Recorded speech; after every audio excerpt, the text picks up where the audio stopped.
நாடாளுமன்ற தேர்தல் நெருங்கும் நிலையில் தமிழ்நாட்டில் உள்ள 39 தொகுதிகளில் உள்ள எம்பிக்களின் செயல்பாடுகளை நாள்தோறும் அலசுகிறது நமது நியூஸ் 18 தமிழ்நாடு தொலைக்காட்சி.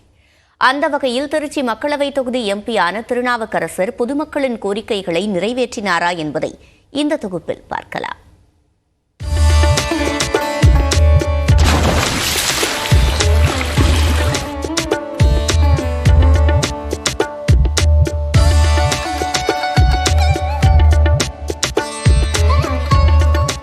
தமிழ்நாட்டின் மையப்பகுதியில் உள்ள திருச்சி மாநிலத்தின் முக்கிய நகரங்களில் ஒன்றாக திகழ்கிறது. காவிரி கொள்ளிடம் ஆறுகளால் விவசாயத்தில் வளமடையும் திருச்சியில் பெல், துப்பாக்கி தொழிற்சாலை மற்றும் அதனை சார்ந்த சிறு குறு தொழில் நிறுவனங்களும் பரவியுள்ளன. ஸ்ரீரங்கம் அரங்கநாதர் கோயில், மலைக்கோட்டை உச்சிப்பிள்ளையார் கோயில் என ஆன்மீக பூமியாகவும் திகழ்கிறது திருச்சி.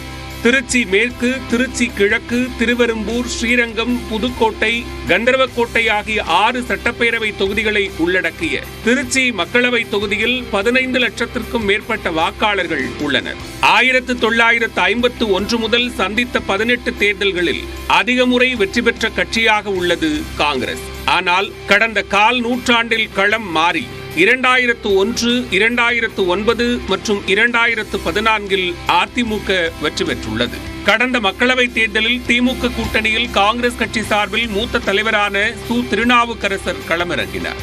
அதிமுக கூட்டணியில் தேமுதிக சார்பில் இளங்கோவனும், அமமுக சார்பில் சாருபாலா தொண்டைமானும் களமிறங்கியதால் மும்முனை போட்டி நிலவியது.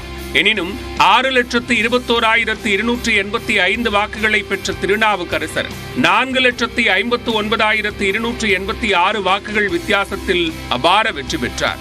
ராணுவத்துக்கு சொந்தமான நிலம் கிடைக்காததால் 10 ஆண்டுகளுக்கும் மேலாக முடிவுறாமல் தொங்கு பாலமாக இருந்த அரிஸ்டோ மேம்பாலத்தை கட்டி முடித்தது திருநாவுக்கரசரின் சாதனையாக பார்க்கப்படுகிறது. ராணுவ நிலத்தை கையகப்படுத்த பாதுகாப்புத்துறை அமைச்சர் ராஜ்நாத் சிங்கை அடிக்கடி சந்தித்து முயற்சி செய்தது பாராட்டை பெற்றுள்ளது. இதேபோன்று 13 ஆண்டுகளாக இழுபறியில் இருந்த விமான நிலைய விரிவாக்கத்திற்கான 327 ஏக்கர் ராணுவ நிலத்தையும் பெற்றுத் தந்துள்ளார். சென்னையில் மட்டுமே இருந்த தொல்லியல் அலுவலகம் திருச்சியில் அமைய காரணமாக இருந்தவர் திருநாவுக்கரசர். புதுக்கோட்டை நகர மக்களுக்காக கேந்திரிய வித்யாலயா பள்ளிக்கு அனுமதி பெற்று விரைவில் பள்ளி திறக்கப்பட இருப்பதும் திருநாவுக்கரசருக்கான பிளஸ் பாயிண்ட்.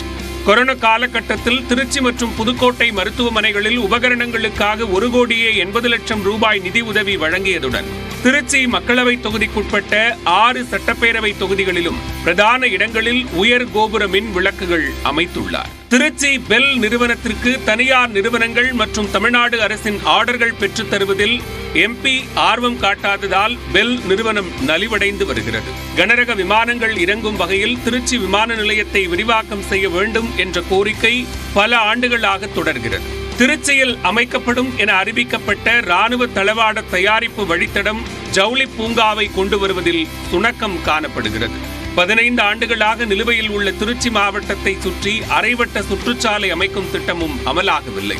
திருச்சியில் அதிகம் உற்பத்தியாகும் வாழைக்காக ஏற்றுமதி மண்டலம் அமைக்க வேண்டும் என்ற கோரிக்கையும் நிலுவையில் உள்ளது. திருச்சி சந்திப்பிலிருந்து பல்லவன் ரயிலை இயக்க வேண்டும், பகல் நேரங்களில் கூடுதல் ரயில் இயக்கப்பட வேண்டும் என்பன போன்ற கோரிக்கைகளும் தொடர்ந்து நிறைவேறாமல் உள்ளன.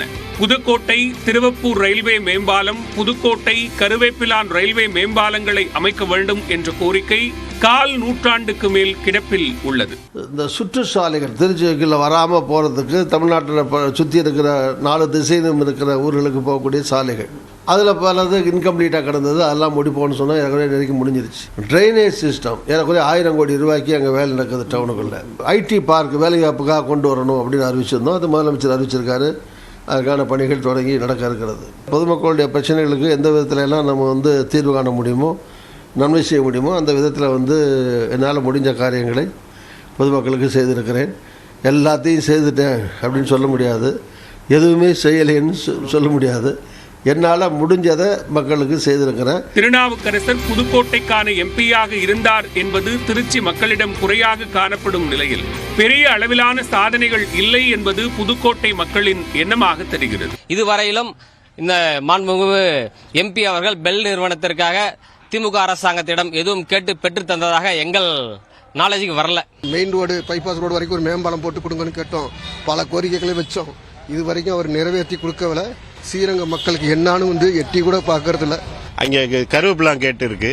அது நீண்ட காலமா அப்படியே அதுல மேம்பாலம் வரும்னே சொல்லிட்டு இருந்தாங்க. இன்ற வரைக்கும் வரல.